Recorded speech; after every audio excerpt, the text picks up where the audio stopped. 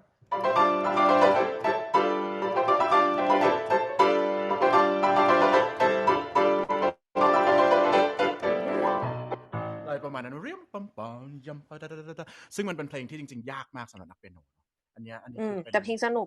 ใช่เพลงสนุกมากเดี๋ยวมุกจะแปะเพลย์ลิสต์ไว้ให้นะได้เลยตาคนอื่นละตาเราแล้วกันเนาะเมื่อกี้เห็นพูดถึงคาถาใช่ป่ะก็เลยนึกถึงแบบเพลงของบาริออส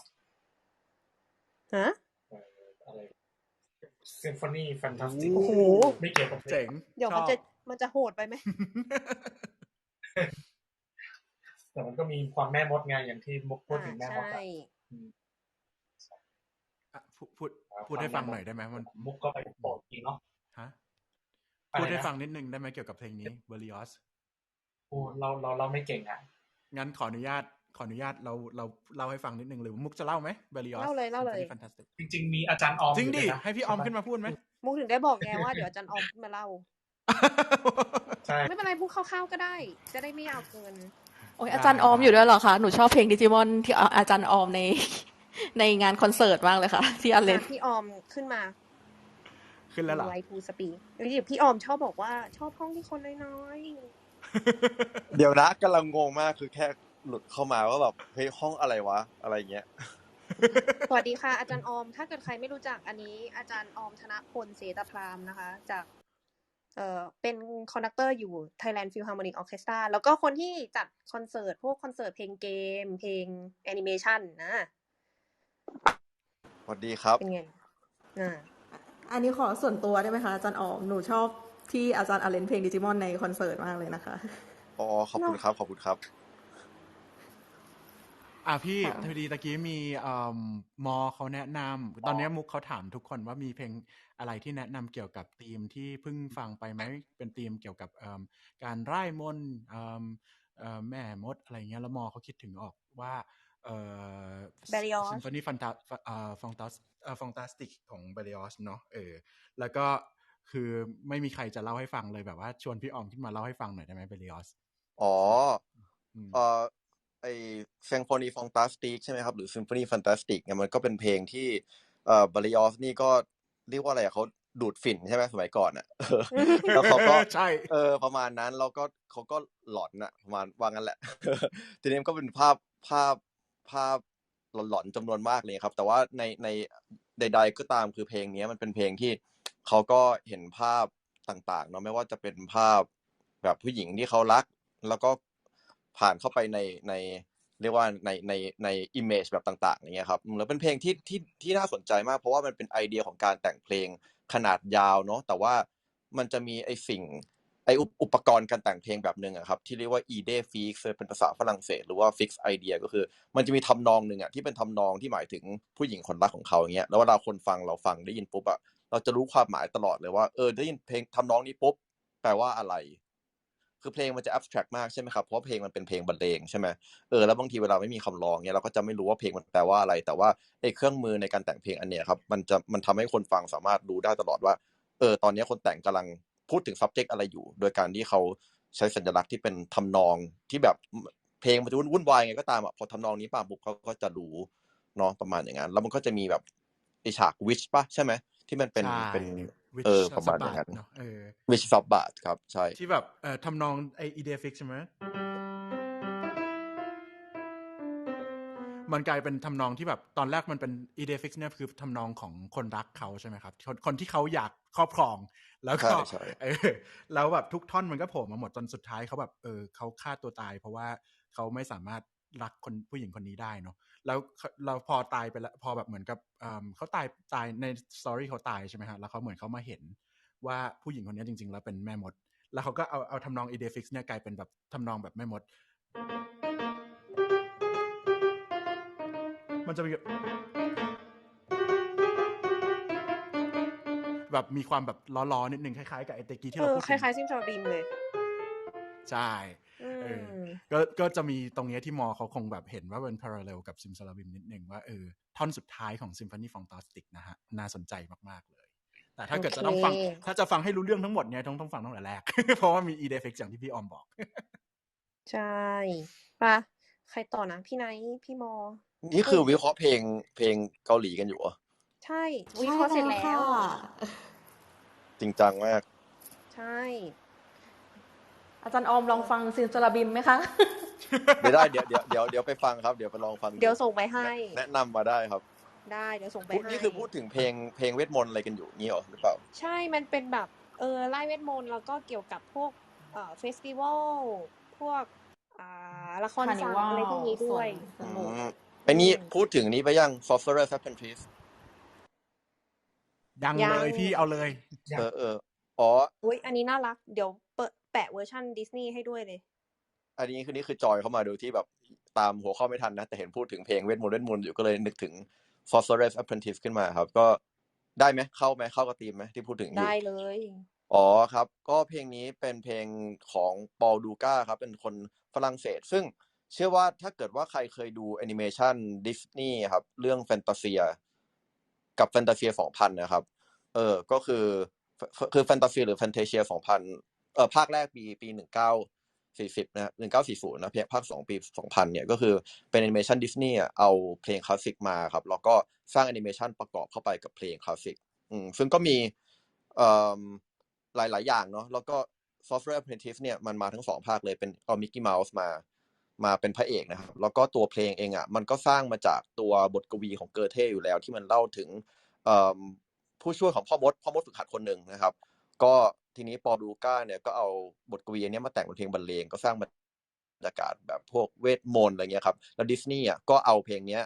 มาวาดการ์ตูนนะครับให้มิกกี้เมาส์แสดงก็ได้บรรยากาศแบบเวทมนต์ดีมากๆเลยเพลงนี้แบบบรรยากาศแบบเวทมนต์ฝุดๆครับก็ลองฟังได้เดี๋ยวน้องมุกแปะลิงก์เนาะครับใช่ค่ะ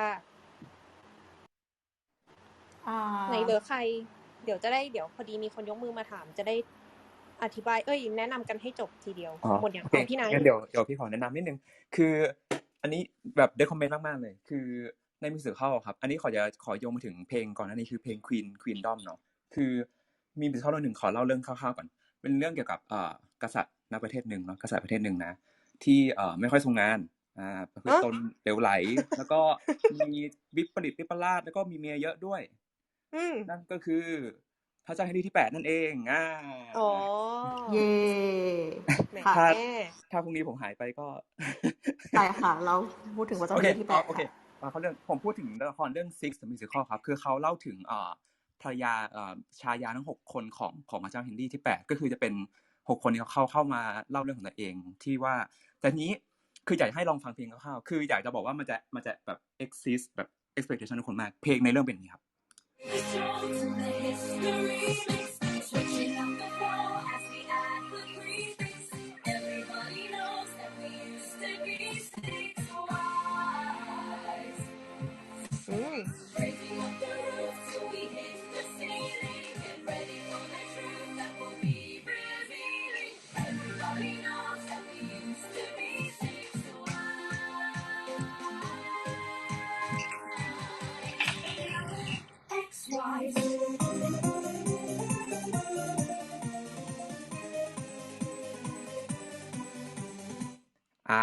คือเท่ว่ะใช่มันมีแอบมีกินซีด้วยคือมันเป็นมิวสิคัลที่เขาใช้ฟอร์มเป็นคอนเสิร์ตฟอร์มเป็นมิวสิคัลคอนเสิร์ตฟอร์มแล้วแต่งตัวเหมือนกับพวก Destiny Child แล้วก็นักร้องคือร้องสไตล์แบบเป็นแบบวงเกิร์ลกรุ๊ปแบบ power girl group แบบซึ่งเรื่องนี้ดังมากในอังกฤษแล้วก็เพิ่งเกือบจะได้เหมือนจะได้เปิดในบรอดเวย์ไปแล้วนิดนึงแต่ว่าติดโควิดซะก่อนแต่คือถ้าใครสนใจประเด็นเรื่องเฟมินิสต์เรื่องแบบว่าการที่แบบคุณค่าของผู้หญิงที่เราไม่ต้องไปผูกติดกับผู้ชายคนนึงแบบเรามีค่าของตัวเองแล้วก็สไตล์เพลงที่หวือหวาแล้วก็การคอสตูมคอนเสิร์ตที่แบบที่มันไม่ใช่มิวสิคัลทั่วไปก็แนะนำครับเรื่อง Six the Musical ครับผมพี่นายส่งลิงก์ให้มุกหน่อยได้เดี๋ยวจริงๆมันมีเป็นเพลย์ลิสต์ใน Spotify เดี๋ยวส่งไปให้เลยครับนั่นเลยครับขอโทษครับนายหมดยังแล้วพี่จานออมว่าไงนะครับเพลงมันมีโค้ดป่ะครับจานออมเสียงเบามากอ๋อเพลงมันมีโค้ดมาจากไหนป่ะครับทำไมมัน คุ้นๆมีคอร์ดทำนอง อ๋อ คุ้ ใช่ นๆอยู่ เขาใช้โค้ดไอ้ทำนองกินสลีปครับอาจารย์นอม อ๋อใช่ก็ฟังอยู่ไอ้เพลง พี่นาย คุ้น มุกเจอแล้ว เจออะไรป่ะ ฮะ นั่นเลยใช่ ๆเดี๋ยวอธิบายผู้ฟังหน่อยโค้ดที่บอกว่าโค้ดนี่หมายถึงว่าเขายืมทำนองใครมาหรือเปล่า แล้วก็เพลงมันคุ้นๆก็เลยGreen Sleeve นั่นเอง เพราะมันเป็นเรื่องในอังกฤษเนาะแบบพระเจ้าเฮนรี่ที่8เนี่ยก็เลยมีการโค้ดโหมดเมโลดี้นี้เข้ามาใช่ครับครับผมขอบคุณครับโอเคน่าจะครบพี่หางกระต่ายอยากแนะนำเพลงอะไรเปล่า ไม่มีอะไรค่ะฟังไปเรื่อยๆอยู่โอเคคุณอังวราค่ะสวัสดีค่ะค่ะก็สวัสดีนะคะ วันนี้ก็ฟังตั้งแต่แบบ Queendom เลยจนถึงแบบตอนนี้ติดจริงๆก็ฟังที่ React ครั้งก่อน Hello Future ด้วยแต่ว่าตอนนั้นก็แบบฟังไม่ต่อเนื่องมากก็แบบ enjoy session ที่จัดมานะคะแล้วพอดีแบบว่ามันก็คือตอนที่แบบให้ react เพลงมีการแบบห้ามดู MV ใช่ไหมคะแล้วถ้าแบบว่าให้ react แบบฟังไปด้วยดูไปด้วยหรือแบบมาดูทีหลังมา react ตัว MV อย่างเงี้ยสนใจไหมอะคะสนใจจะทำแบบอันนี้ต้องขอเล่าก่อนว่าที่เราไม่ให้ดู MV เพราะว่าเราเคยให้พี่ลาดู MV ไปแล้วครั้งหนึ่งในครั้งแรกแล้วแบบมันเหมือนว่าสัญญาบางที MV มันมีสัญลักษณ์อะไรบางอย่างอะค่ะมันก็เลยทำให้แบบอาจจะรบกวนแบบเวลาเราแบบฟังโน้ตได้อะไรอย่างเงี้ยค่ะแล้วค่ะต่อหรอกมันแค่ใช้เวลาค่อนข้างเยอะเพราะว่าเรากลายเป็นว่าเราวิเคราะห์ทั้งคู่ไปพร้อมๆกันใช่คือจะบอกว่าไม่ใช่ว่ารบกวนนะคือชอบมากๆเลยจริงๆแล้วอยากดูทั้ง MV ด้วยแต่ว่าด้วยความที่เรามีเวลาแค่2ชั่วโมงแล้วเนี่ยก็เกินมาอีกแล้ว มันแบบมันอย่าง Hello Future อย่างเงี้ยมันมีเรื่องของสัญลักษณ์อย่างที่เมย์พูดเนาะเรื่อง symbolism เยอะมากในเรื่องของprogressive movement counter culture ในตั้งแต่ตอนปี70อะไรเงี้ยแล้วมันก็ขึ้นมาเรื่อยๆจนแบบคือมันอย่างตัวพี่เองก็รู้สึกว่า overwhelm มากตอนนั้นว่าเฮ้ยแล้วเราจะฟังแล้วเราจะวิเคราะห์เพลงด้วยแล้วเราจะดูด้วยเราจะฟังเนื้อเพลงด้วยมันแบบมันเยอะไปหมดมุกเขาก็เลยสโคปไว้ให้พี่เนาะว่าแบบไม่ต้องดู MV แล้วกันฟังแค่เพลงอย่างเดียวอย่างเงี้ยครับโอเคก็แบบเผื่อแต่ว่าถ้าในอนาคตมีโอกาสเดี๋ยวจะลองดูนะคะกลัวว่าไม่งั้นมันจะได้แบบแค่ตอนละเพลงเดียวนี่แบบอยากให้ได้2เพลงใช่โอเคค่ะเพราะว่าแบบเท่าได้ฟัง react แล้วน่าจะแบบถ้าได้เห็น MV น่าจะแบบตื่นตาตื่นใจ fascinate มากกว่านี้อีกเข้าใจเลยครับเห็นด้วยมากด้วยนะใช่แต่ว่าอย่างอาทิตย์ที่แล้วก็คือพี่ๆไปย้อนดู MV กันหลังจากจบอันนี้แล้วเขาก็ตื่นเต้นกันเนี่ยต้องถามพี่มอคราวที่แล้วดู Moonwalk เรารู้สึกว่าถ้าแบบวิเคราะห์แบบanalyze อะไรอย่างเงี้ยแล้วฟังแค่มิวสิกแบบเพียวๆก่อนโดยที่ไม่โดนอย่างอื่นรบกวนแล้วว่ามันทำให้แบบได้ฟังมิวสิก 100%เสร็จแล้วฟังเสร็จปุ๊บวิเคราะห์เสร็จปุ๊บแล้วไปดูมันก็จะแบบว้าวกว่าเดิมว้าวแบบว้าวมากเหมือนที่กูคิดเลยแล้วจริงๆเราก็มากเลยนะจริงๆเราก็แบบพยายามแบบขอ reference จากคนที่เคยดู MV แล้วหรือว่าเนื้อตลอดเวลาอย่างเช่นเมย์กับมุกเนี่ยเขาก็เคยดูแล้วเขาก็แบบมาลิงก์ให้ฟังกันนิดนึงแล้วมันก็เหมือนกับเป็นทีเซอร์สำหรับพวกเรากันด้วยนะฮะก็สนุกดีแบบนี้เหมือนกันจริงๆเมย์ก็พยายามจะเสริมให้นะคะถ้าสมมติว่าพูดถึงประเด็นอะไรแล้วใน MV มันมีประเด็นนั้นพูดขึ้นมาอะไรอย่างเงี้ยดังนั้นอะไรก็ตามที่แบบพวกพี่ๆบอกว่าเฮ้ยมันรู้สึกอย่างนี้มันมีอันเนี้ยคือเขายังไม่ได้ดู MV นะคะก็คือเขาตีความจากเพลงที่เขาฟังจริงๆค่ะเข้าใจก็แบบเสริมดีแล้วจริงๆก็คือแบบเซสชั่นวันนี้โอเคมากๆเลยสนุกมากเอนจอยมากเลยก็ขอบคุณทุกคนนะคะค่ะขอบคุณมากค่ะขอบคุณครับแต่จริงๆเมย์ว้าวซ่าทุกครั้งเลยนะเวลาแบบพวกพี่พูดอะไรขึ้นมาแล้วแบบแค่ฟังเพลงแต่มันมีใน MV พี่ก็ขนลุกทุกครั้งที่เมย์มาเสริมว่าเฮ้ยมันมีใน MV ว่ะ ทุกครั้งเลยปรบมือให้คนแต่งค่ะ ถูกต้อง คุณแต่งจริงๆ อันเนี้ยยอมรับเลยทุกเพลงเท่าที่ฟังมาก็คือขอยกให้คนแต่งอ่ะเพราะเขาก็แต่งให้เราฟังอย่างเดียวแล้วเห็นภาพได้อ่ะงั้นวันนี้น่าจะพอประมาณแล้วถ้าไม่มีใครยกมือขึ้นมาถามอะไรแล้ว แล้วก็ อยากจะบอกว่าติดเทรนด์ที่2 ไทยแลนด์ เนี่ยลาวี่แต่ละคนอ่ะ ว่างเนาะ ขอบคุณ ไว้เดี๋ยว มากๆ ถ้าเกิด ที่ ว่า ฟัง มีRed Velvet มาอีกจะรีบบอกนะ ตอนนี้เรามีตารางอยู่ เท่าที่อยู่ใน description เลย ซึ่งอาทิตย์หน้าเราจะกลับมาฟัง NCT อีกรอบนึง แต่ว่าพอดีว่ามันพิเศษหน่อยตรงที่เราจะฟัง Make a Wish ของ NCT U ซึ่งมันก็จะมีเวอร์ชันที่เป็นเพลงปกติออริจินอลอย่างเงี้ยที่เราฟังกันเพลง K-pop ธรรมดากับอีกเวอร์ชันนึงที่ค่าย SM Entertainment อ่ะเขาทำโปรเจกต์ SM Classic ขึ้นมาโดยเอาเพลงนี้มาทำเป็นเวอร์ชันออร์เคสตราก็เดี๋ยวพี่ๆก็จะได้ฟังทั้ง2เวอร์ชันนี้ในวันเดียวกันตื่นเต้น ใช่แล้วก็พี่ๆคนไหนอยากมาฟังมากันได้เลยนะคะวันจันทร์หน้าเวลาเดิม 3 ทุ่มมุกแต่ แล้วก็ทุกๆคนที่อยู่ข้างล่างด้วยมุกแต่จริงๆแล้วว่าเธอควรจะให้รางวัลลับลี่ในการที่เอาเพลงของเลเวลเวทไปต่อแถวทันที ใจเย็นคือจริงๆอ่ะมันยังมีแบบอีกเยอะมากอย่างแบบเอสป้าอย่างเงี้ยมีคนทักมาเยอะมากก็เลยแบบจริงแล้วอ่ะจะพยายามดูจากเพลงที่กำลังจะปล่อยออกมาด้วยควบกันไปแต่ว่าพยายามไม่ปล่อยให้รอนานนะพี่มีคนแบบขอเยอะมากว่าขอมากกว่าวันจันทร์1 วันได้ไหม คือตอนนี้เหมือนชีวิตอยู่ในขับเฮากันทั้งกับมุกตลอดเวลาคือเพราะว่าเราอะทำขับเฮาห้องอื่นด้วยวันอังคารกับวันพฤหัสมันก็เลยกลายเป็นว่าเราทำ3 วันต่ออาทิตย์แล้วเงี้ยก็เลยอาจจะ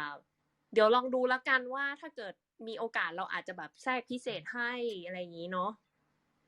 ไหนๆแล้วก็เมนชั่นเรื่องขับเฮาอีกห้องนึงแล้วขออนุญาตประชาสัมพันธ์ได้ไหมครับมุกเอาเลยเต็มที่ค่ะโอเคก็จริงๆก็คือมุกกับพี่แล้วก็